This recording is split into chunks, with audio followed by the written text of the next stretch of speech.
오늘은 사무엘하 6장 12절로 21절에 있는 말씀 중심으로 멈출 수 없는 기쁨이라는 제목으로 좀 말씀을 나누려 합니다. 먼저 사무엘하 6장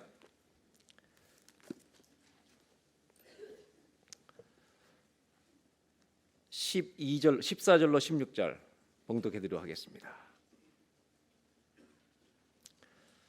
다윗이 여호와 앞에서 힘을 다하여 춤을 추는데 그때 다윗이 배 에봇을 입었더라. 다윗이 온 이스라엘 족속이 즐거이 환호하며 나팔을 불고 여호와의 궤를 메어 오니라. 16절 다 같이 읽습니다. 여호와의 궤가 다윗성으로 들어올 때 사울의 딸 미갈이 창으로 내다보다가 다윗 왕이 여호와 앞에서 뛰놀며 춤추는 것을 보고 심중에 그를 업신 여기니라. 20절 21절 두 절을 보도록 하겠습니다. 제가 봉독해 드립니다. 다윗이 자기의 가족에게 축복하러 돌아오매 사울의 딸 미갈이 나와서 다윗을 맞으며 이르되 이스라엘 왕이 오늘 어떻게 영화로우신지 방탕한 자가 염치 없이 자기의 몸을 드러내는 것처럼 오늘 그의 신복의 계집종의 눈앞에서 몸을 드러내셨도다 하니. 21절 다 같이 읽겠습니다. 다윗이 미갈에게 이르되 이는 여호와 앞에서 한 것이니라. 그가 내 아버지와 그의 온 집을 버리시고 나를 택하사 나를 여호와의 백성 이스라엘의 주권자로 삼으셨으니 내가 여호와 앞에서 뛰놀리라. 아멘. 내가 여호와 앞에서 뛰놀리라. 오늘 성경을 보니까 다윗이 굉장히 혼자 기뻤던 것 같아요. 근데 이렇게 기뻐하는데 미갈은 그 기쁨의 원인을 모르는 거예요.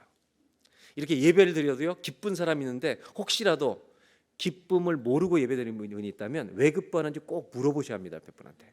그리고 그 기쁨을 빼앗아 가시길 바랍니다. 그건 뺏기잖아요. 줘도 또 나오는 겁니다. 지난주에는 내내 한국의 뉴스를 보면서 마음이 괴로웠던 게 있습니다. 그건 뭐냐면 인공지능이 만든 컴퓨터 기계가 세계 1등 바둑 이세돌을 3연승을 해버리는 겁니다. 처음 그게 나올 때 프로 5단 정도가 될 거라고 얘기했는데 실제로 붙어보니까 1200대의 컴퓨터와 싸우는 거예요. 3번을 지고 나서는 도저히 불가능하다. 중국의 바둑기에서는 이세돌 같은 구단이 5명이 붙어 있어야 승산이 있다. 이렇게 얘기를 했습니다. 근데 어제 드디어 이겼습니다. 3번 졌을 때 이세돌이 이런 얘기를 해서 참 말을 잘하더라고요. 이세돌이 진 것이지 인류가 진 것은 아닙니다. 이렇게 훌륭한 성경적 얘기를 할 수가 있어요. 드디어 한번 이겼습니다. 그러면서 너무 기쁘다고 얘기하더라고요. 그리고 이 컴퓨터 바둑에도 허점이 보인다, 기계이기 때문에. 참 기뻤습니다. 저와 여러분들의 인생을 살다 보면 이렇게 기쁜 일이 우리 안에 일어납니다. 사실은 저는 이 성전에 들어올 때 참 기뻤습니다. 왜냐하면 5년 동안 우리가 떠돌이 광야교회를 다니면서 오늘은 이곳 내일은 저곳. 그때 기억나시잖아요. 다음 주는 SFU 대학에서 예배드립니다. 다음 주는 글래드스톤에서 예배드립니다. 그래서 우리가 그때 돌았던 소문이 머리 나쁘면 우리에게 못 다닌다. 그렇게 5년 동안 헤매다가 이 성전을 구입해서 이게 다 이제 안에 내부를 장식하고 여러분이 앉아 계신 이 의자 들어오기 전에 우리가 일주일 동안 월요일부터 금요일까지 이 바닥에서 침낭 갖고 와서 1970년도 기도원 분위기로 우리가 밤에 2시간씩 기도했던 기억이 기억나요. 그때 바닥에 앉았는데 기쁜 거예요. 그냥 우리 집이니까, 우리 아버지 집이니까. 예, 의자 없어도 기뻐요. 그때 피아노를 이제 처음 들여와서 올릴 때인데 우리 남자들 몇 명이 들었거든요. 저도 같이 들었어요. 저게 무겁지가 않아요. 드는데요, 기쁨으로 드니까 우린 기쁨으로 들어올리는 거죠. 지금 드러내면 무거우면 못 내려 우리는. 그때는 기쁨으로 드니까 그냥 들리는 거예요. 기쁘니까 뭐든지 하는 거예요. 여러분, 예수 믿는 게 기쁘시나요? 딴 걸 더 기뻐하지 않아요? 오늘 성경은 다윗이 하나님의 언약궤를 이제 왕이 돼서 시온성에 다윗성에 들여오는데 너무 기뻐서 감출 수가 없는 거예요. 이 기쁨을 아무도 못 막는 거예요. 오늘 저는 나누고 싶은 게 이겁니다. 왜 그렇게 기뻤죠? 뭐 때문에 다윗이 기뻐한 거예요? 저는 오늘 이 본문을 통해서 하나님이 우리에게 예배가 무엇인지를 가르쳐 주신다고 생각합니다. 오늘 다윗의 이 사무엘의 6장이 아니라 지난주에 읽었던 25장, 26장 아비가일 이후의 이야기부터 27장부터 사무엘상 27장부터 31장까지 한 단락, 사무엘하 1장부터 5장까지 한 단락, 사무엘하 6장 한 단락에서 세 단락을 거쳐서 세 가지 얘기를 나누려고 합니다. 첫째는 생활 속에 우리의 예배가 무엇인가? 매일의 삶 속에서 있어야 될 예배가 있습니다. 이 예배가 우리에게 정말 있는가? 두 번째, 몸으로 드린 예배가 아니라 우리 마음 속에, 가슴 속에 있어야 될 예배가 있어요. 이게 우리에게 있는가? 세 번째, 사무엘의 6장에 있는 다윗의 춤추는 이 살아있는 예배가 우리에게 있는가? 이 세 가지 예배를 좀 나누려고 합니다. 그러기 위해서 이 다윗의 인생의 27장부터 31장을 먼저 우리가 첫 번째 나누고, 두 번째 사무엘하 1장 5장 나누고, 그 다음에 6장을 나누려고 합니다. 제일 먼저 그럼 지도를 한번 보시기 바랍니다.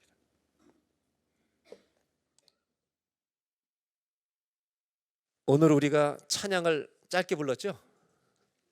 평상시보다. 우리 앞에 찬양팀 한 곡 했잖아요. 왜 이렇게 짧은지 모르시죠? 설교가 길다. 이렇게 우리는 참 똑똑한 거예요. 일부 설교를 보니까 50분이 넘는 거예요. 그래서 한 곡만 하자. 그리고 끝나고 찬양할 거예요. 살아있는 찬양을 할 거예요. 끝나고. 아멘. 그래서 부활절 전주까지 다윗을 하는데 부활 주일날 제가 무슨 생각을 하냐면 다윗의 시편 갖고 찬양 예배를 드려야 되겠다. 싫어하시네. 그냥 찬양만 하면 예배하면 어떨까? 이게 여기만 좋아해 저긴 다. 이제 이 지도를 보시면서 오늘 이제 사무엘 하에 사무엘 상에서부터 사무엘 하까지 다윗이 왕이 되는 장면까지 이제 이어지는 겁니다. 근데 그 여정이 여러분 보실 때 이 보라색 여정이 이제 다윗의 마지막 여정입니다. 다윗의 고난의 학교가 이제 졸업이 다가오고 있습니다. 근데 졸업이 다가오는데 하나님이 마지막 시험을 하십니다. 근데 그 시험에서 다윗이 넘어졌다가 다시 일어납니다. 오늘 우리가 보게 되는 내용은 아비가일이라고 하는 여자를 여러분들 25장 기억하시는데 26장에 이 십광야라고 하는 곳에서 여러분 다시 사울 왕에게 접근해서 물병과 창을 끄집어내고 그를 살려준 얘기를 합니다. 한 번 더. 그리고도 여러분 사울 왕이 쫓아올 게 두려운 겁니다. 다윗은. 그래서 다윗이 어떻게 되냐면 여기서 가드 지역으로 도망갑니다. 가드는 어디냐면 여러분 잘 아시는 대로 옛날 우리가 몇 주 전에 읽었던 말씀인데 아기스 왕한테 간 겁니다. 그때 다윗이 침 흘리면서 연기했던 기억나죠? 그곳에 다시 간 겁니다. 그래서 파란색 도피 여정 때 갔던 곳입니다.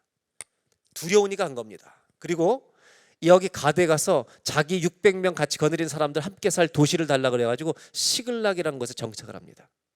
그래서 가드에서 시글락에 정착하고 있다가 나중에 헤브론으로 와서 남유다의 왕이 되는 겁니다. 그러나 이 길은 절대 쉬운 길이 아니었습니다. 정말 촉각을 낮추는 위기들이 있었습니다. 그리고 이제 사무엘상 27장부터 여러분 31장까지 읽어보시고 사무엘하 1장부터 5장까지 읽어보시면 우리 한국 사람들 읽기가 너무 좋아요. 왜냐하면 우리나라 사극과 똑같습니다. 배신과 반역과 이런 일이 계속 반복되기 때문에 읽으면 절대 졸리지 않아요. 이게 지금 이성계야 누구야 막 이렇게 막 상상이 되는 겁니다. 그래서 사극과 함께 정말 펼쳐지는 기가 막힌 드라마들이 전개됩니다. 그런데 오늘 이 전체 여정을 보면서 헤브론의 왕이 됐다가 남유다의 왕이 됐다가 나중에 예루살렘까지 가서 전체 유다 이스라엘 유다 전체 이스라엘 왕이 되는데 오늘 이 세 가지 예배 중에 세 가지의 아주 극명한 대조가 나옵니다. 첫 번째 대조는 사울과 다윗의 대조입니다.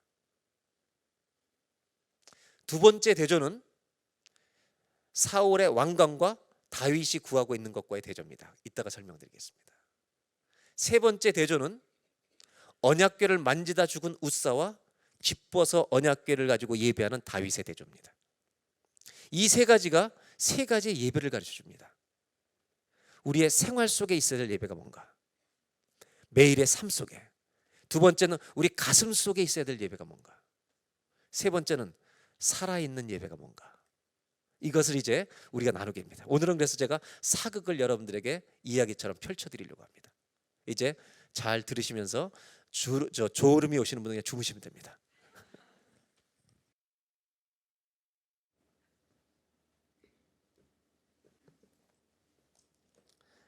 여러분 사무엘상 27장부터 제가 도표를 통해서 보여드리겠습니다. 도표를 다 보시기 바랍니다. 첫 번째 사무엘상 27장부터 31장까지는 사울과 다윗의 대조입니다. 27, 28, 29, 30, 31장까지. 27장에서 등장하는 것은 다윗의 두려움입니다.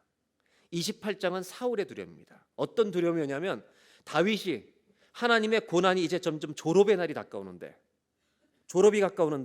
그런데 문제는 뭐냐면 사울 왕이 계속 주려하기 때문에 자기는 졸업이 언제인지 모르는 겁니다. 너무 두려워서 아주 결정적인 실수를 범합니다. 그건 뭐냐면 지금까지 다윗은 하나님의 뜻을 쫓아 움직였습니다. 그런데 이때 두려움이 길어지니까 사람이 약해지는 겁니다. 그래서 어떻게 하냐면 자기의 계획대로 길을 바꿔버립니다. 그래서 오늘 man-made plans, 인간의 계획이 얼마나 하나님의 뜻에 반대되는지, 그리고 내가 그 인간의 계획으로 갔을 때 어떤 결정적인 결과들이 우리 인생에 찾아오는지, 이거를 분명히 하나님이 보여준다는 겁니다. 다윗은 사울 왕이 두려워서 가면 안 될 때를 가는 겁니다. 가드 왕에게 갑니다. 왜 가드 왕에 가느냐? 그에게 가서 숨으면 사울이 공격할 수 없으니까. 그래서 가드 왕에게 가서 첫 번째 거짓말을 합니다. 전부 다 다윗인 걸 아니까. 침 흘리던 다윗이 아닙니다. 연기하던 다윗이 아니에요. 다 알아보는 겁니다. 일부러 들어가는 겁니다. 그리고 아기스 왕에게 뭐라고 얘기하냐면 내가 이스라엘과 싸우겠다고 말합니다. 여러분, 다윗은 거짓말을 시작합니다. 이걸 아셔야 돼요. 인간의 계획 있잖아요. 사람의 계획을 가지고 인생을 살려면 거짓말을 수없이 해야 합니다. 하나님의 계획을 따라가는 사람은 언제나 당당할 줄로 믿습니다. 근데 내 계획을 가지고 사는 사람은, 내 꾀를 가지고 사는 사람은 반드시 거짓말하는 거예요. 그리고 실제로 다윗은 애국자입니다.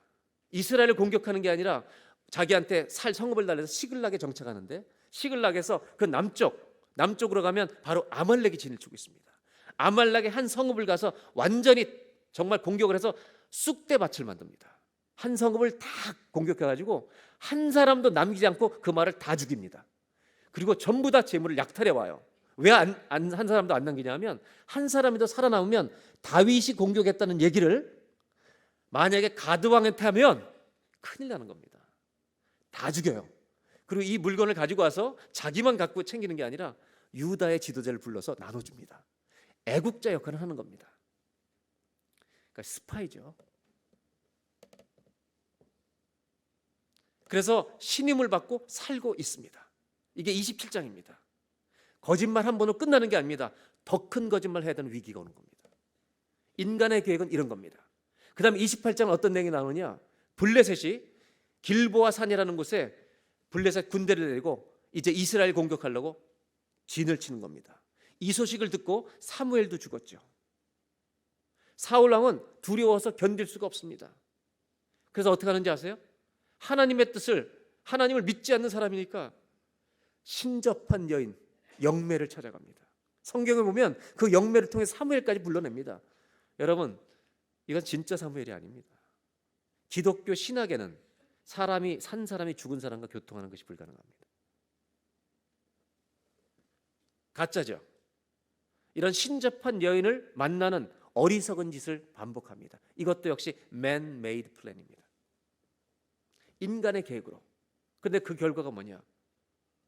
그렇게 신접한 여인을 통해서 이상한 유령들을 만나서 교통을 하는데도 어떤 결과가 나오냐면, 여러분, 인간의 계획을 가지고 사는 사람의 공통적인 특징이 뭐냐? 기력이 쇠한다는 겁니다. 28장 20절에 기력이 쇠하는 겁니다. 살 힘이 없는 겁니다. 그래서 여러분, 하나님을 찾을 수 있는 기회가 왔는데도, 여러분, 사람이 힘들다는 것은 주님을 찾을 기회를 주시는 건데, 사울은 끝까지 안 가는 겁니다. 그리고 주변 사람들의 권면에서 힘이 없으니까 사울왕이 일어나지도 못하니까 음식을 자꾸 먹어서 음식 먹고 기운을 차립니다. 끝까지 회개하지 않습니다. 여러분, 사울의 한 단어는 끝까지 하나님을 리젝트한다는 것입니다. 하나님을 거부하는 겁니다. 여러분 잘 들어보세요. 이민 생활하면서 고난이나 어려움이 와서 여러분 인생을 버티고 있는 분이 있다면 인생은 버티는 게 아닙니다. 여러분, 버티는 게 아니라 그렇게 힘들 때는 주님께 달려가야 될 때라는 걸 잊지 마시기 바랍니다. 주님께 달려가셔야 사는 것입니다. 인생은 버티는 게 아니에요. 주님과 함께 기쁨으로 살아가는 것입니다. 우리 옆에 분에게 인사하시죠. 버티지 마시기 바랍니다.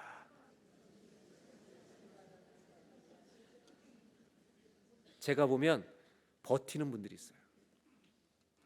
힘들어 죽어가면서 버텨요. 버티지 마세요. 주님께 달려가야 사는 거예요. 근데 사울의 특징은 죽을 때까지 안 돌아간다는 겁니다. 이게 사울을 상징하고 있습니다. 거꾸로 얘기하면 삶의 예배가 없는 사람은 버티는 겁니다. 근데 다윗으로 갑니다. 가드 왕의 거짓말로 이스라엘 공격한다고 해놓고 아말렉을 공격합니다. 29장에 어떤 내용이 나오냐면 이 가드 왕이 블레셋과 함께 연합으로 다 해서 이제 이스라엘을 공격하기 위해서 이스라엘, 아까 길보아산에 있었다 그랬잖아요. 이스라엘이라는 도시로 데려갑니다. 그리고 진을 치는데 자기랑 싸우겠다고 그랬으니까 이제 다윗이랑 다 군대를 불러들입니다. 문제는 뭐냐면 이스라엘과 싸우러 지금 부르는 겁니다. 다윗이 싸운다고 그랬으니까 가는 겁니다. 근데 문제는 뭐냐면 이제 누구랑 싸워야 되냐면 사울 왕과 싸워야 되는 겁니다. 큰일 난 겁니다, 여러분. 거짓말을 했으니 돌릴 수도 없고 인간의 계획. 그때요 하나님이 믿음 있는 다윗에게 은혜를 베푸십니다. 블레셋의 다른 지도자들이 다윗을 보고 아기스한테 저놈 왜 데려왔냐는 거예요. 골리앗을 죽인 이스라엘의 지도자인데 왜 데려왔냐.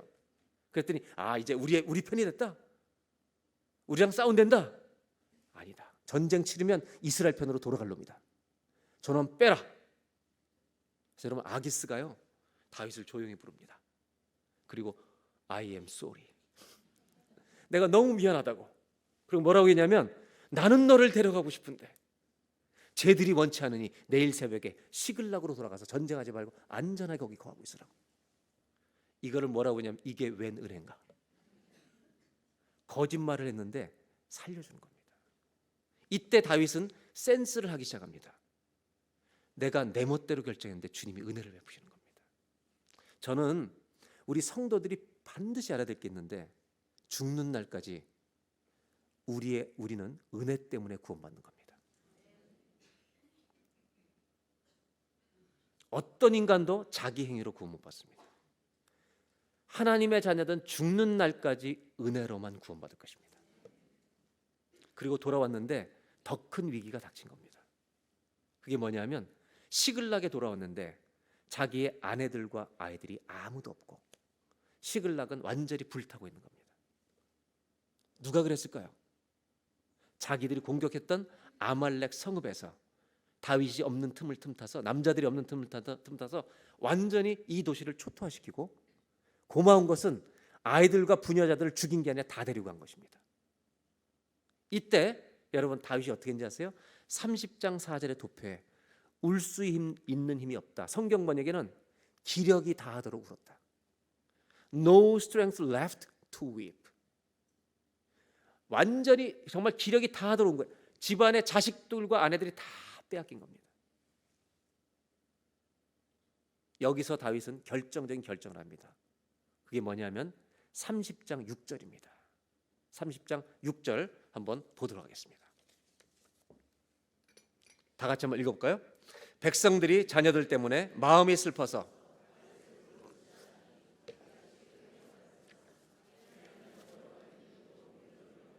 여러분 자기의 동료 600명이 우리가 갔다 온 사이에 자기네 아내들과 아이들이 다 죽었잖아요. 그래서 여러분 어제의 동료가 오늘의 원수가 되어버린 거예요. 돌 들어서 다윗을 치려고 하는 겁니다. 이때 다윗이 뭘 깨달은지 아십니까? 인간의 생각으로 걸어가는 길의 결과는 권위를 잃어버린다는 것입니다. 자식을 부모 생각으로 키우면 부모의 권위를 잃어버립니다. 하나님의 말씀대로 기르고 눈물로 기르면 부모에게 하나님은 권세를 회복시켜 주실 줄로 믿습니다. 요즘 교육부 전사님 만나봤더니 요즘은 애들이 권세가 있대요. 부모는 발발 낀다는 거예요. 다윗이 뭘 깨달은지 아세요? 돌로 치려 하는 순간 다윗은 회개를 하는 것입니다. 다시 6절 보여주세요. 다윗을 돌로 치자 하니 다윗이 크게 다급하였으나 그랬지만 다윗은 믿음이 있었습니다. 아, 내가 잘못된 길을 걸었구나. 그리고 누구한테 달려가냐면 주님께 달려가는 겁니다. 여러분, 예배는 주님께 돌아가야 회복됩니다. 다윗이 하나님께 돌아갑니다. 여호와를 힘입고 용기를 얻었다. 아까 전부 다 스트렝스가 없어졌었는데 이 성경을 보세요. 다윗은 어디서 이 힘을 찾았냐면 하나님으로부터 힘을 찾은 거예요. 여러분, 여호와가 우리의 힘이신 줄로 믿습니다.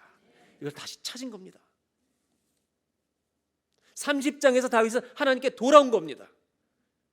다윗은, 사울 왕은 끝까지 하나님을 리젝트합니다. 다윗은 repent를 하는 겁니다. 회개를 한다는 거예요. 이 둘의 대조입니다. 인간의 계획으로 계속 걸어갈 때 둘 다 힘을 잃어버립니다. 권세를 잃어버립니다. 하나님이 권위까지 잃게 하십니다. 그런데 사울은 끝까지 그 길을 갑니다. 이 세상의 왕으로 살고 싶어서. 다윗은 하나님께 돌아온 겁니다. 그래서 어떻게 되냐? 결과가 달라진다는 겁니다. 도표를 보겠습니다. 도표. 결국 사울은 끝까지 음식을 선택하고 회개하지 못하지만 자신의 계획을 포기합니다. 그 결과 이 두 사람의 인생은 어떻게 되는가? 그 다음 도표를 보실까요? 결과입니다. 사울은 31장에 죽습니다. 조금 이따 읽어드릴 겁니다. 다윗은 아말렉을 다시 이 군인들과 쳐들어가서 그들을 공격해서 모든 부녀자 자녀를 다 데리고 돌아옵니다. 주님께 돌아오는 자에게 하나님 반드시 살게 하시고 회복을 주실 줄로 믿습니다. 그런데 안타깝게요, 사울은 31장에 죽는데 오늘 그 성경을 다 읽어드릴 수 없지만 사울이 죽은 다음에 사울의 갑옷 있잖아요. 이 갑옷을 기억나세요? 누구한테 입혀주려고 그랬었어요? 다윗은 그것을 벗었습니다. 갑옷이 우리를 보호하지 않습니다. 이 사울 왕이 죽은 다음에 사울의 갑옷을 여러분 블레셋 사람들이요 전리품으로 걸어놓습니다. 육의 갑옷은 쓸데가 없는 것입니다. 어떻게 죽느냐? 블레셋과 이제 드디어 전쟁을 치르는데 먼저 누가 죽냐면 사울의 아들들이 3명이 다 죽습니다. 이스보셋이라는 아들 하나만 남고 우리가 잘 아는 요나단도 죽습니다. 그 소식을 듣고 계속 도망가는데 31장 3절부터 보겠습니다. 사울이 패전함에 활 쏘는 자가 따라잡으니 사울을 쫓아오는 겁니다. 그 활 쏘는 자에게 활을 맞아서 중상을 입습니다. 4절. 그가 무기를 든 자에게 이르되 내 칼을 빼어 그것으로 나를 찌르라.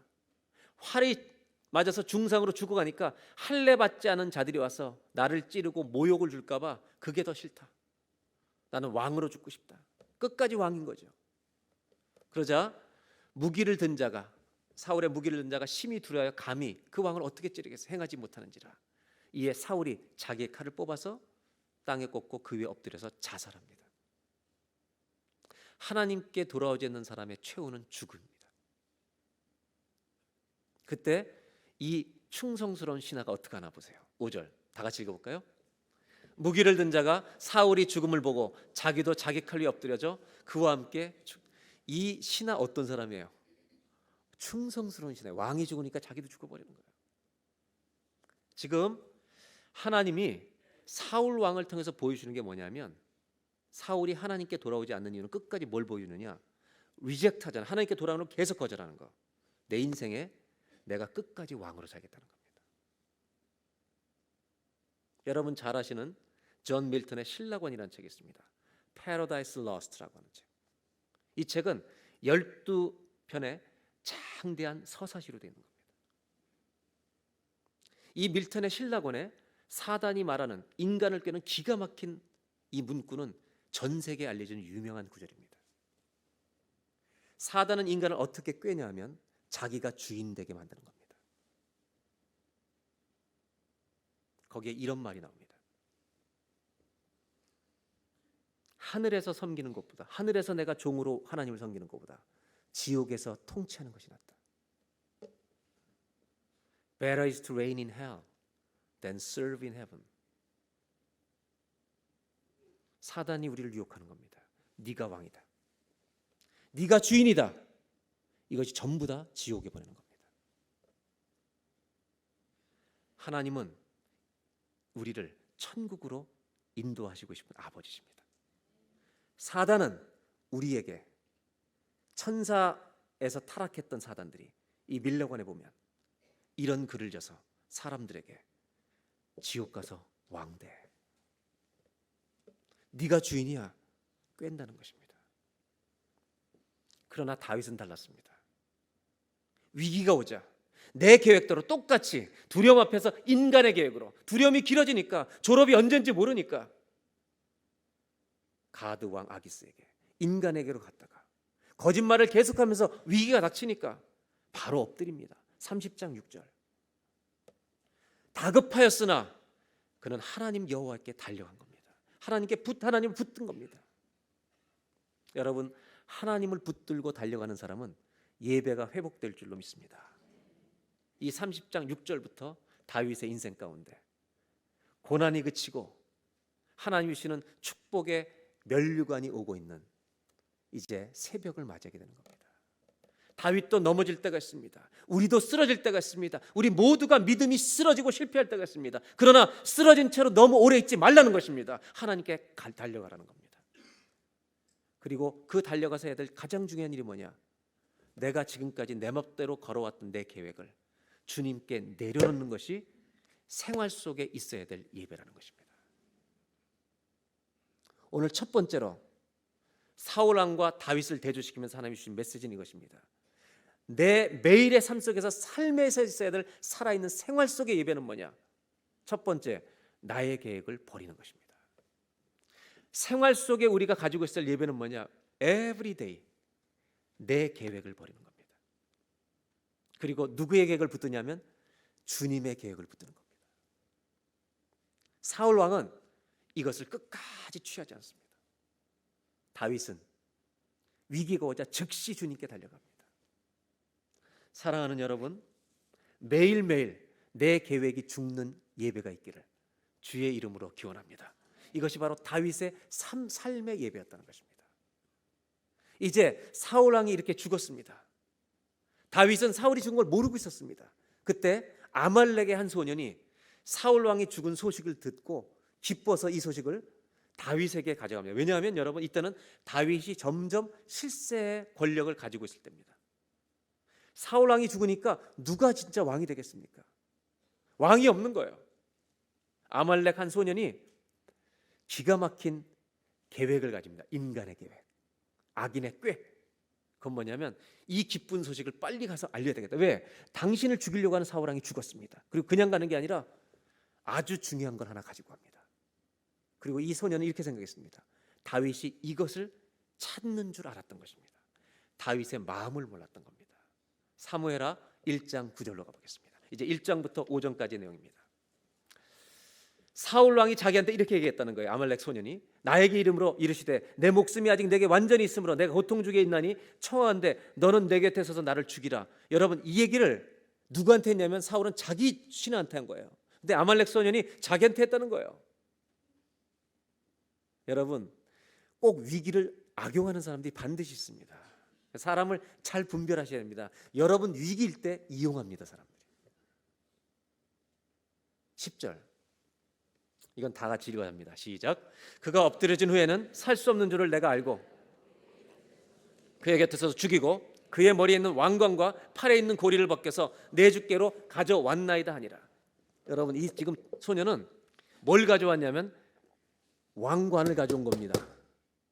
사울 왕이 죽은 것도 굿뉴스고, 이 왕관은 누구한테 씌워질 거예요?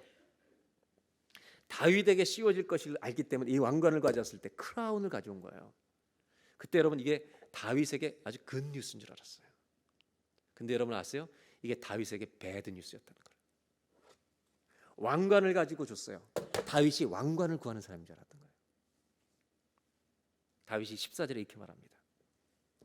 다윗이 그에게 이르되 네가 어찌하여 손을 들어 여호와의 기름 부음 받은 자 주기를 두려워하지 아니하느냐. 그리고 15절 다 같이 읽습니다.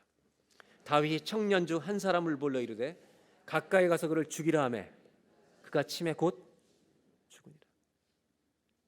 여러분, 다윗이 나중에 성전을 짓고 싶어 할 때 주님이 말리십니다. 너는 피를 너무 많이 흘렸기 때문이다. 물론 좋은 의도로 주겠지만 다윗은 피를 많이 흘린 사람입니다. 그러니까 모든 사람마다 하나님께 쓰임받는 영역이 다른 것입니다. 여러분 생각해 보세요. 이 면류관 왕관을 딱 갖다 줬는데 여러분 다윗이 춤을 출 줄 아는데 어떤 일이 있었냐면 이 사이에 다윗과 옆에 있던 사람이 통곡하며 울기 시작한 겁니다. 그러니까 이 아말렉 청년이 얼마나 당황했겠어요. 아니 기뻐할 줄 알았는데 엉엉 우는 거예요. 그리고 자기는 이거 어떻게 된 거지? 그리고 바로 죽이래요. 그리고 이 청년을 죽인 다음에 그 유명한 다윗이 사울 왕과 요나단을 슬퍼하는 조가를 지어 부르기 시작합니다. 1장 19절 이스라엘아 내 영광이 산 위에서 죽임을 당하였도다. 여기에 무슨 단어가 나오냐면 크라운과 대조되는 단어 하나가 나옵니다. 그게 글로리라고 하는 단어입니다. 많은 사람들이 다윗이 왕관을 쫓는 줄 알았습니다. 그러나 여러분 다윗의 가슴 속에는 크라운, 왕의 멸관이 있지 않았습니다. 그는 왕이 돼서도 마찬가지입니다. 다윗의 마음속에 있는 가장 중요한 것은 자기의 왕관이 아닙니다. 하나님의 영광을 구한 사람이었습니다. 여러분 예배는 나의 멸관을 구하는 게 아닙니다. 예배는 하나님의 영광을 구하는 것입니다. 그리고 20절에 이렇게 말합니다. 이 사울과 요나단이 죽었던 것을 가드에게도 알리지 마라. 블레셋 사람들에게 알리지 말라. 아스글론 거리에도 전파하지 말라. 블레셋 사람들의 딸들 즐거워할까? 할례 받지 못한 딸들이 개가를 부를까 봐 내가 싫다. 알리지 말라. 여러분 다윗은 자기 원수 사울을 아꼈습니다. 아니 하나님의 영광 때문입니다. 하나님을 믿는다고 하는 백성들이 수치를 당하지 않도록 이 사울 왕의 이 이스라엘 백성들이 수치를 당하지 않도록 그리고 너무나 잘 아는 내 형 요나단이여 그대의 사랑이 여인의 사랑보다 승하도다. 이걸 가지고 게이들이 또 엉뚱한 얘기를 하고 있는데 얼마나 요나단이 자기를 아꼈으면 그 아름다운 조가를 일장에 지어서 둬야 합니다. 다윗은 또 실수하는 것이 싫어서 모든 일에 하나님께 물어보기 시작합니다.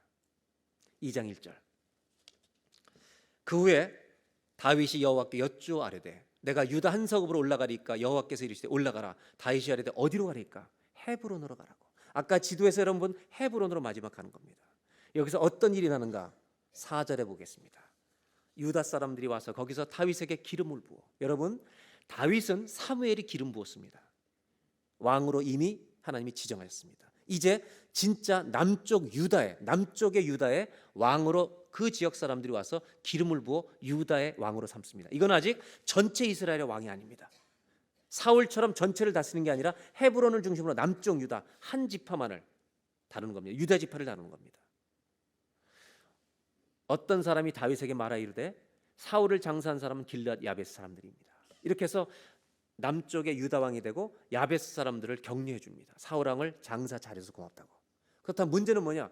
북쪽에 남은 더 11지파 이스라엘 여기는 누가 왕이 되겠습니까? 이제 여러분 역사의 사극처럼 나라가 나눠지는 겁니다.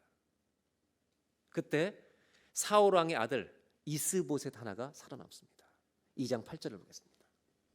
사울의 군사령관 넬의 아들 아브넬. 여러분 이 사람은 오늘로 말하면 국방부 장관입니다.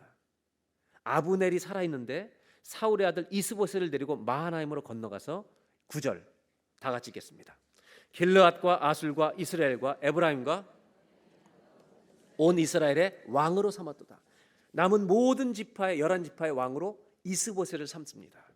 누가 왕으로 세웠냐면 아브넬이 세운 겁니다. 그러니까 실권이 누구한테 있을 것 같아요? 예, 아브넬에게 있는 겁니다. 이게 지금 사극이에요 다. 10절 사울의 아들 이스보셋, 마지막 남은 아들 이스보셋이 이스라엘 왕이 될 때 나이가 40세고 2해 동안 왕이었습니다. 그런데 유다 쪽 속은 여전히 유다 지파는 한 지파만 다 다윗을 따릅니다. 11절 다윗이 몇 년 동안 남유다 왕으로 했냐면 헤브론에서 유다 족속의 왕이 된 날수는 7년 6개월입니다. 그런데 여기서 중요한 대조가 나타나는데 끝까지 인간의 계획을 붙들고 왔던 사울 왕의 후손과 하나님의 앞에 돌아와서 주님을 붙들고 살아갔던 다윗의 미래는 어떻게 달라지는가? 3장 1절을 보겠습니다. 다 같이 보겠습니다. 사울의 집과 다윗의 집 사이에 전쟁이 오래매 다윗은 점점 강하여 가고 사울의 집은 점점 약하여 가니라. 하나님을 따르는 가정은 넘어지는 것 같아도 주님이 세워주실 것을 우리는 믿어야 합니다. 그러나 인간의 계획으로 아무리 번창해도 그 집은 다 무너지게 됩니다. 문제는 뭐냐? 3장 6절에 가면 보세요. 이렇게 점점 약해질 때 사울의 집과 다윗의 집 사이에 전쟁이 계속 일어납니다. 그때 아브넬이 사울의 집에서 점점 북왕국에서 권세 실권을 장악하기 시작합니다. 그러다가 결국 어떤 일이 일어나느냐? 전쟁 중에 아브넬이 다윗의 국방부 장관에 해당되는 요압의 동생을 죽이고 요압이 복수로 아브넬을 죽여버립니다. 그럼 생각해 보세요. 지금 북한이 아니라 북이스라엘. 저는 북한도 누가 실세인지 모르겠어요. 이 북쪽 이스라엘. 우리는 그러니까 사실 남북 이스라엘 이해하기 너무 쉬워요. 남쪽 유다가 우리예요. 북이스라엘의 실권을 누가 갖고 있냐면 아브넬이 갖고 있는데 아브넬이 죽어버린 거예요. 그러면 이스보셋은 힘이 없습니다. 그래서 이스보셋이 침상에 누워서 일어나질 못합니다. 기력이 없어서. 또 위기를 이용하는 사람도 있죠. 이때 누가 나타나냐? 자객이 등장하는 겁니다. 그러니까 우리나라의 그 사극과 똑같아요. 전 사극을 안 봐요. 드라마 안 봐요. 스토리를 시작하면 다 아니까. 결국 어떻게 하냐? 레갑과 바하나는 두 사람이 이스보셋에 와서 그를 죽여버립니다. 그리고 이스보셋의 머리를 베서 누구한테 갖다 주면 칭찬받을까요? 다윗에게 또 가는 겁니다. 여러분, 아말렉 청년이 사울왕 면류관 갖다 줬다 죽은 것을 모르는 겁니다. 전혀. 역사의 진리를 모르는 겁니다. 4장 8절을 보겠습니다. 헤브론에 이르러 다윗 왕에게 이스보셋의 머리를 들이며 아뢰되 왕의 생명을 해하려 하던 원수 사울의 아들 이스보셋의 머리가 여기 있나이다. This is good news for you. 여호와께서 오늘 우리 주 되신 왕의 원수를 사울과 그의 자손에게 갚으셨나이다. 이때 다윗이 춤췄을까요? 슬퍼했을까요? 또 슬퍼합니다. 그때 이 두 사람은 또 놀라는 겁니다. 결국 어떻게 했을까요? 12절을 보겠습니다. 다 같이 한번 읽겠습니다. 청년에게 명령하며 곧 그들을 죽이고 수족을 베어 헤브론 못가에 매달고 이스보셋의 머리를 가져다가 헤브론에서 아브넬의 무덤에 매장하였더라. 여러분, 지금 다윗 주변에 있는 사람들이 다윗이 뭘 구하는지 모릅니다. 다윗은 자기의 왕관을 구하는 사람이 아닙니다. 다윗의 마음속에는 한 가지를 구하는데 주님의 영광을 구하고 있다는 겁니다. 성경은 오늘 우리에게 아주 중요한 얘기를 해줍니다. 그건 뭐냐면 우리의 마음속에 있어야 될 예배가 뭔가. 조금 더 얘기를 하겠습니다. 이제 아브넬이 죽고 이스보셋까지 죽었습니다. 그럼 북이스라엘은 왕이 없어요. 북이스라엘 지도자들이 택할 수 있는 길은 딱 두 가지입니다. 왕을 뽑든지 다윗에게 항복하든지. 어느 길을 택하냐면 똑똑한 지도자들이 다윗에게 갑니다. 이것이 사무엘하 5장입니다. 5장을 보겠습니다. 이에 이스라엘 모든 장로가 헤브론에 이르러 왕에게 나오매 다윗 왕이 헤브론에서 여호와 앞에 그들과 언약을 맺으며 그들이 다윗에게 기름을 부어 다윗은 3번 기름 부음을 받습니다. 이스라엘 왕으로 삼으니라. 5장 4절 다 같이 읽어볼까요? 다윗이 나이가 30세에 왕이 올라 40년 동안 다스렸을 때, 그러니까 몇 세까지 왕이 된 거예요?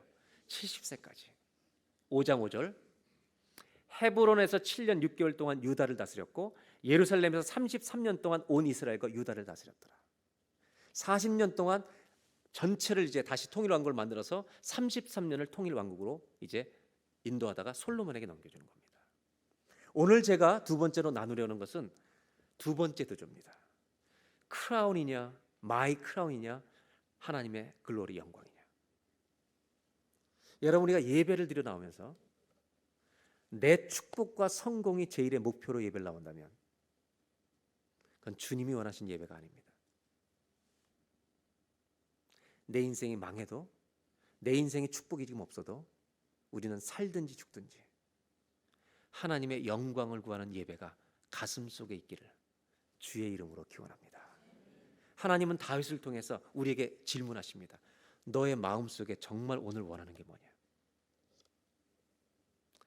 하나님, 저는 축복 원합니다. 그거는 나중이다. 오늘 우리 모든 사람들의 마음속에 주의 영광을 구하는 마음 회복시켜 주시옵소서. 이것이 저와 여러분의 가슴속의 예배가 되기를 주의 이름으로 축원합니다. 두 번째 메시지가 이것입니다. 마음의 예배는 하나님의 영광을 구하는 것입니다. 여러분, my crown, my success를 구하는 게 아니라 내 마음속에 평생 간직해야 될 마음의 예배는 오직 주의 영광을 구하는 것. 왕을 만드시면 하는 거고 안 세우시면 못하는 거고, 나는 살든지 죽든지 주의 영광을 원하나이다. 여러분, 다윗은 이걸 구하다가 전체 이스라엘의 왕이 된 것입니다. 한번 상상해 보세요.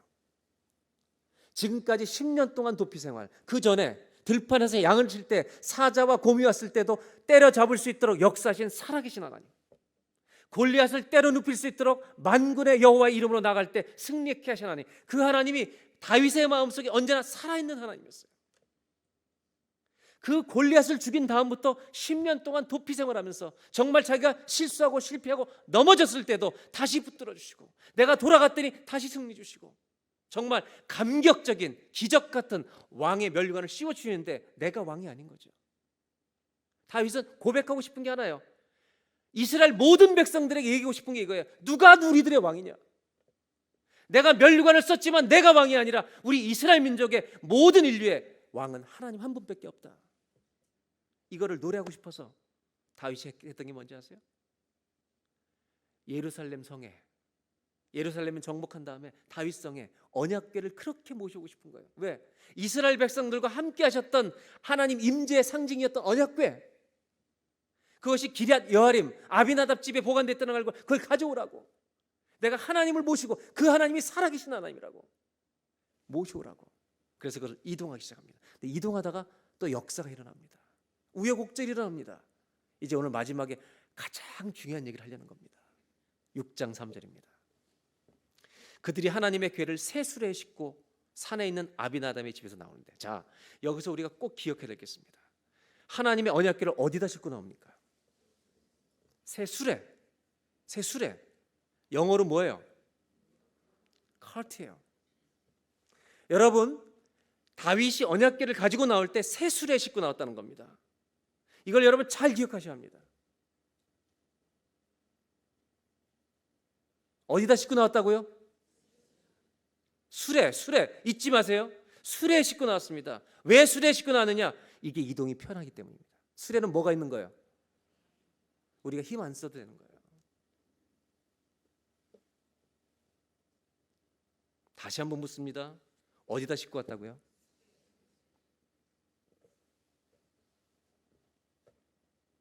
그 다음 절을 읽고 설명드릴게요. 수레를 싣고 나가는데 낙원의 타작마당에 이르는데 소들이 띠므로 언약궤가 떨어질 것 같으니까 웃사가 언약궤에다 손을 딱 대는 겁니다. 그때 어떻게 되냐면 7절, 여호와 하나님이 웃사가 잘못함으로 말미암아 진노하사 그를 그곳에서 치시니 그가 거기 하나님 궤 곁에서 죽으니라. 누가 죽었다고요? 오늘 마지막으로 중요한 얘기입니다. 웃사와 다윗이 대조가 됩니다. 어디다 날랐다고요? 왜 거기다 날랐다고요? 편리하니까. 여러분, 언약궤는 사람이 이런 것으로 나르면 안 되는 겁니다. 언약궤는 반드시 뭘로 날라야 돼요? 사람이 막대기를 가지고 고리가 있어서 그 고리를 껴서 인격적으로 주님과 우리의 관계를 맺게 되어 있습니다. 그런데 편리하다고 해서 새술에 실어버리면 예배가 아닙니다. 제가 여쭤볼게요. 오늘 제가 설교를 길게 하는 이유가 여기 있습니다. 사람들이 이렇게 생각합니다. 현대교회 예배는 짧아야 돼. 우리가 편리하기 때문에. 잘 들어보세요. 요즘 예배는 50분이면 돼. 내가 편리하게 해서 그렇게 예배드리면 죽는 겁니다.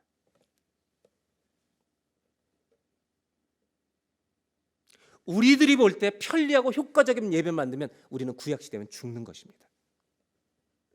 아, 주일이네. 또 도장 찍으러 가야지. 내가 주일 예배 점 찍고 빨리 가야지.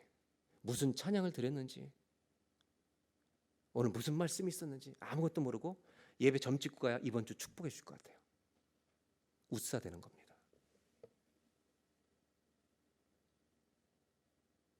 그런 예배로 나오면 여러분 죽은 겁니다. 죽은 예배가 있다는 겁니다. 아니, 죽는 예배가 있다는 겁니다. 웃사의 예배는 죽는 예배, 예배가 아닙니다. 종교를 얘기하는 겁니다. 웃사는 릴리전, 종교를 얘기하는 겁니다. 다윗은 월십을 얘기하는 겁니다. 오늘 혹시라도 주일이니까 지켜야지, 이번 주 안 지키면 또 비즈니스 다 하나님 다 깨부실 텐데,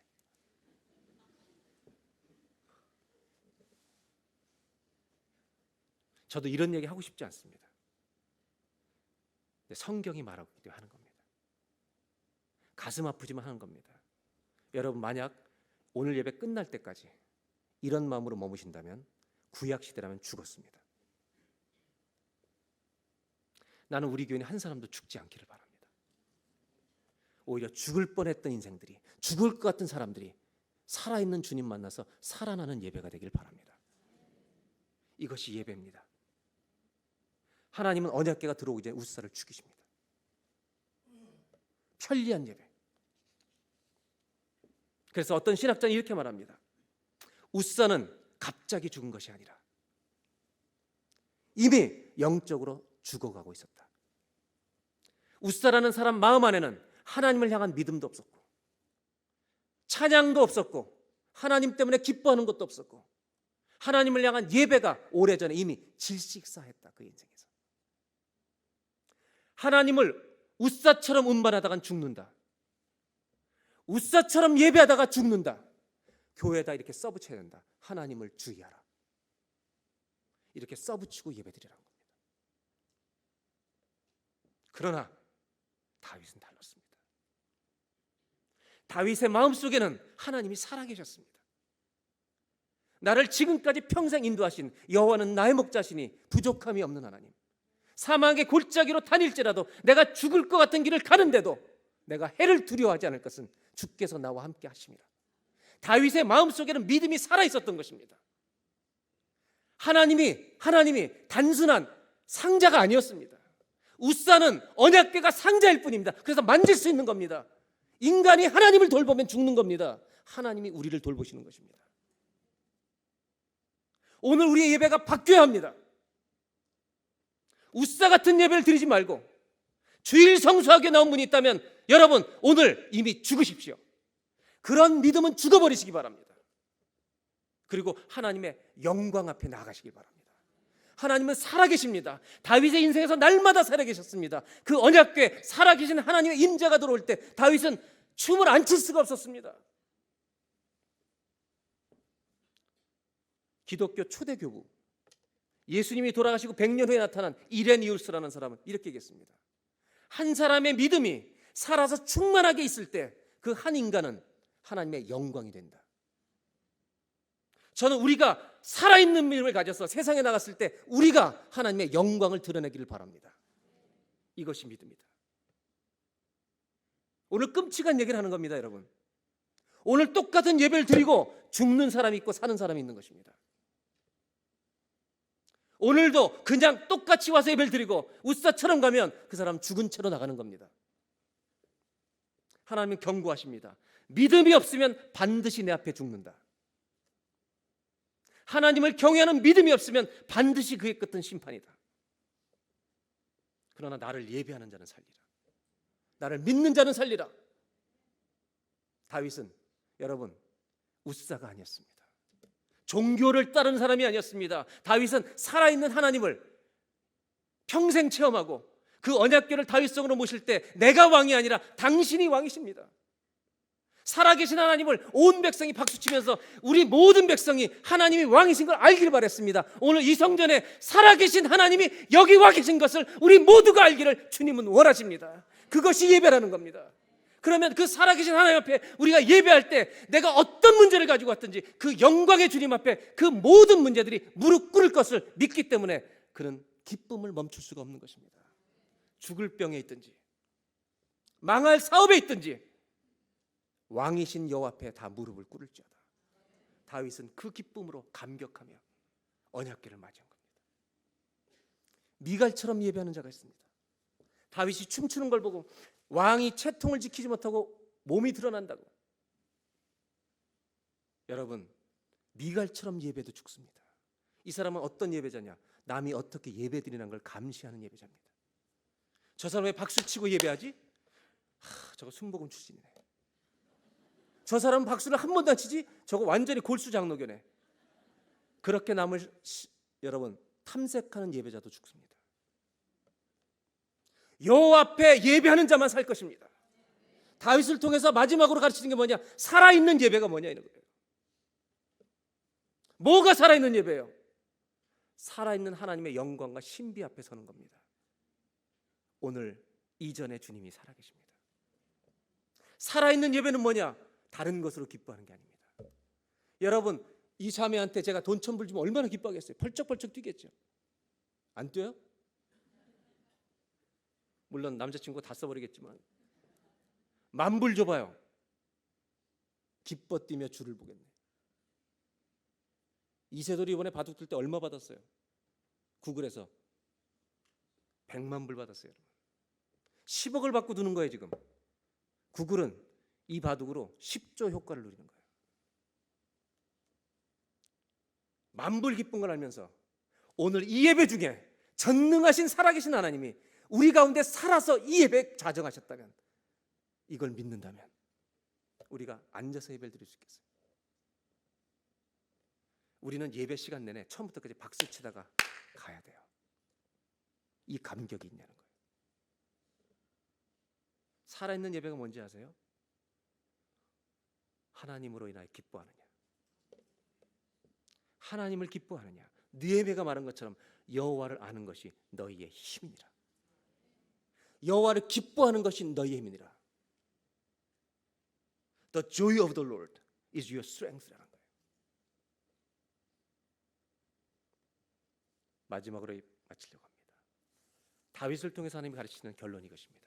살아있는 예배는 하나님을 기뻐하는 것입니다. 바로 하박국이 이걸 한 겁니다. 무화과 나뭇잎이 마르고 외양간에 소가 없고 포도나무에 열매가 없고 밭에 소출이 없을지라도 나는 여호와로 인하여 즐거워하리로다. 왜? 그 모든 것을 가능하게 하시는 분이 주님이시기 때문에. 아멘이에요? 이 살아있는 예배를 드리기 바랍니다. 그래서 하나님은 이 구약시대 이후에 점점 이스라엘 신앙이 다 무너져갈 때 아모스 선지자를 통해서 하나님이 하소연을 하세요. 나는 그때가 그립다. 그때가 언제냐면 다윗의 텐트 안에 거할 때. 언약궤를 모셔다가 성전이 없으니까 다윗의 장막 텐트를 쳐놓고 거기다 언약궤를 모시고 24시간 다윗이 정말로 예배를 계속합니다. 모든 사람들 동원해서. 하나님은 그날을 미스하셨습니다. 그 사도행전 15장에 이 아모스서 이야기를 그대로 이렇게 인용합니다. 이후에 내가 돌아와서 다윗의 무너진 예배, 나로 인하여 기뻐하는 사람들의 그 예배, 그것을 다시 짓고 싶다고 말씀하십니다. 다윗은 언약궤가 들어오는 날 그냥 서 있을 수가 없었습니다. 살아계신 하나님이 오시는데. 여러분 인생에 오늘 어떤 문제가 있든지 주님이 살아계신 주님이 여기 계신 걸 믿는다면 그분으로 인해 기뻐하고 그 모든 문제들을 이기는 살아있는 예배를 소유하게 될 줄로 믿습니다. 그래서 다윗은 시편 23편을 노래한 것입니다. 시편 24편을 보여드리겠습니다. 언약궤가 들어올 때 다윗이 불러서 만들었던 노래입니다. 문들아 너희 머리를 들지어다. 영원한 문들아 머리를 들지어다. 영광의 왕이 들어가시려다. 영광의 왕이 누구시냐? 강하고 능한 여호와시여. 이스라엘 모든 백성들에게 내가 왕이 아니라 하나님의 왕이시다. 전쟁에 능한 여호와시로다. 9절 10절 다 같이 한번 큰 목소리로 같이 읽겠습니다. 문들아 너희 머리를 들지어다. 영원한 문들아 들릴지어다. 영광의 왕이 들어가시려다. 영광의 왕이 누구시냐? 만군의 여호와께서 곧 영광의 왕이시로다. 아멘. 아멘. 다윗은 박수치면서 그 주님을 환영한 것입니다. 오늘 살아계신 주님을 찬양하는 살아있는 예배를 드리는 저와 여러분, 우사의 예배는 내 인생에 다 장사가 되기를 바랍니다. 살아있는 예배가 주 앞에 드려지는 여호와를 인해 기뻐하는 아름다운 예배가 되기를 바랍니다.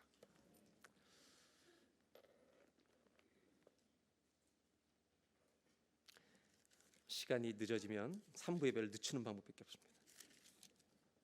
주님을 노래하고 싶어서 이 찬송을 제일 먼저 하나 부르고 싶어요. 영광의 왕께 다 경배하며 그 크신 사랑 늘 찬송하라.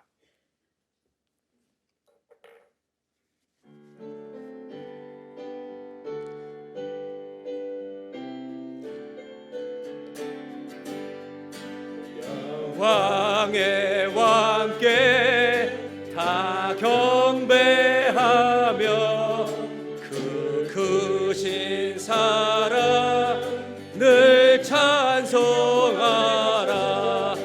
능력과 은혜 다 찬송하라.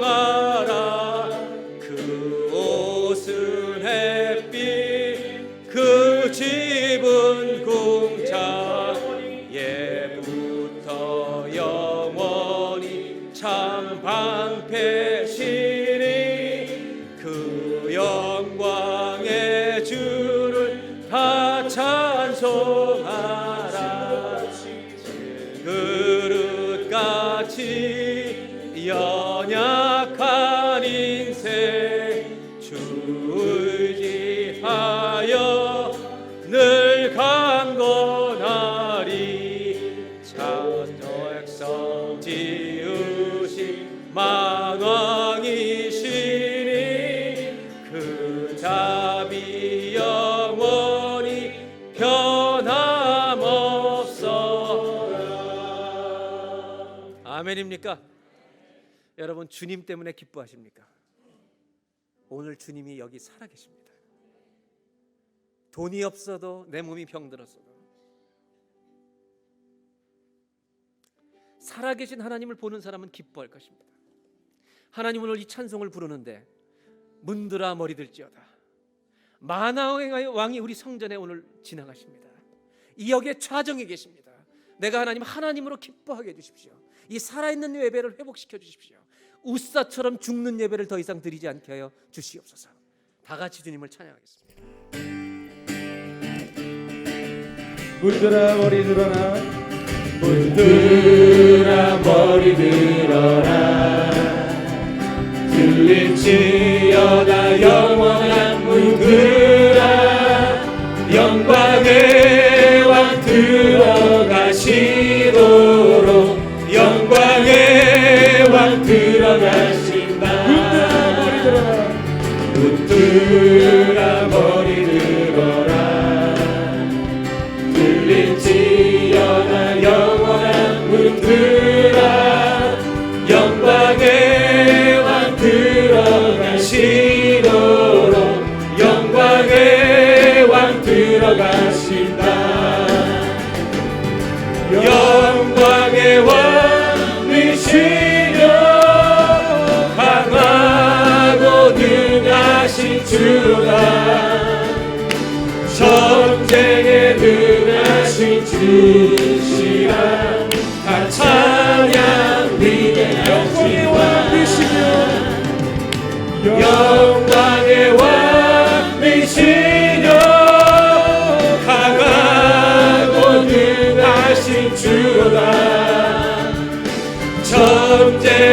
전능하신 주시라 다 찬양 위대하신 왕께 만세 왕께 만세 당신은 영광의 왕이라 다 찬양 왕께 만세 하신 왕께 만세 왕께 만세 당신은 영광의 왕이라 왕께 만세 찬양 위대하신 살아계신 하나님 왕께 만세 왕께 만세 당신은 영광의 왕이라 다 찬양 위대하신 왕 고개 들어 주를 맞이해 고개 들어 주를 맞이해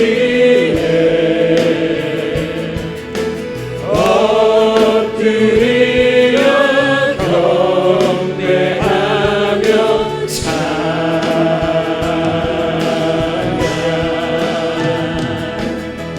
왕의 위엄을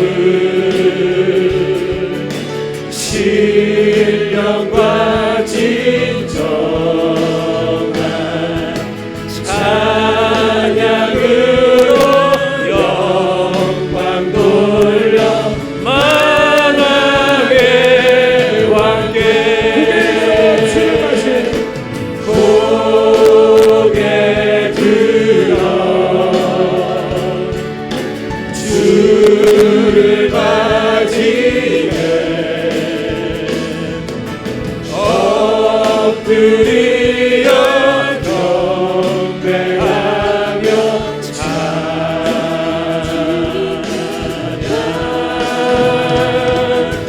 왕의 위엄을 신령과 진정한 찬양으로 영광 돌려 만왕의 왕께 살아계신 주 찬양합니다 살아계신 주 나의 참된 소망 걱정 그시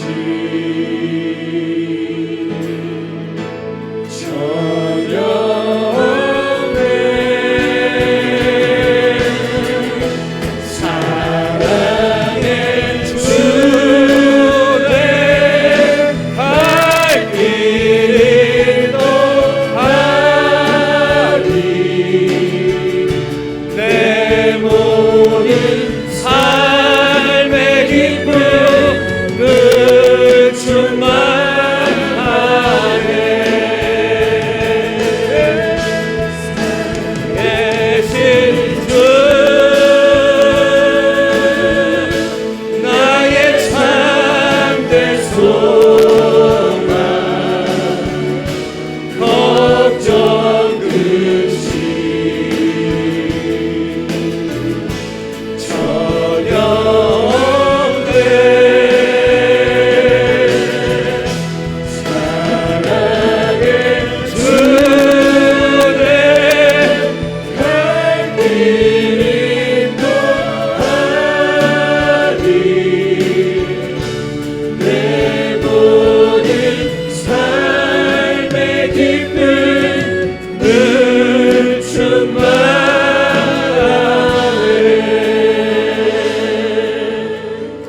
충만하네 기도하겠습니다. 하나님, 내 인생에서 우사의 예배가 죽게 하여 주옵소서. 점찍으러 오는 예배, 하나님, 우리 한국교회가 정말 살아있는 예배를 드리고 있습니까? 우리에게 편리한 예배를 드리고 있습니까? 살아계신 주님을 못 만난다면 10시간도 예배를 드려야 합니다. 하나님, 우리의 죄를 회개합니다. 내 죽은 예배를 회개합니다. 하나님, 정말 이런 빌어먹을 예배를 다 청산하라 주여 도와주시옵소서. 하나님, 오늘 울사의 예배가 죽게 하여 주시옵소서. 내 인생의 다윗의 예배가 살아나도록 내 예배를 살려주시옵소서. 다 같이 한번 합심하여서 기도하겠습니다. 하나님, 오늘 우리의 예배가 내 인생의 웃사의 예배가 장래되는 날이 되게 하여 주시옵소서. 내 인생의 어떤 웃사 예배도 남지 않도록 주여 다 죽여주시옵소서. 내 종교가 죽어야 살아계신 주님을 볼 줄로 믿습니다.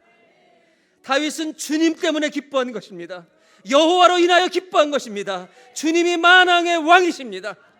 이렇게 살아있는 예배를 드리게 하여 주옵소서. 죽을 것 같은 문제가 있습니까? 질병이 있습니까? 아픔이 있습니까? 상처가 있습니까? 고난이 있습니까? 살아계신 주님을 만나야 모든 것이 무릎 꿇게 될 줄로 믿습니다. 오늘 내 예배가 그날이 되게 하여 주시옵소서. 할렐루야. 주님을 찬송합니다. 내 평생의 예배가 이 예배가 되게 하여 주옵소서. 예수님의 이름으로 기도하옵나이다.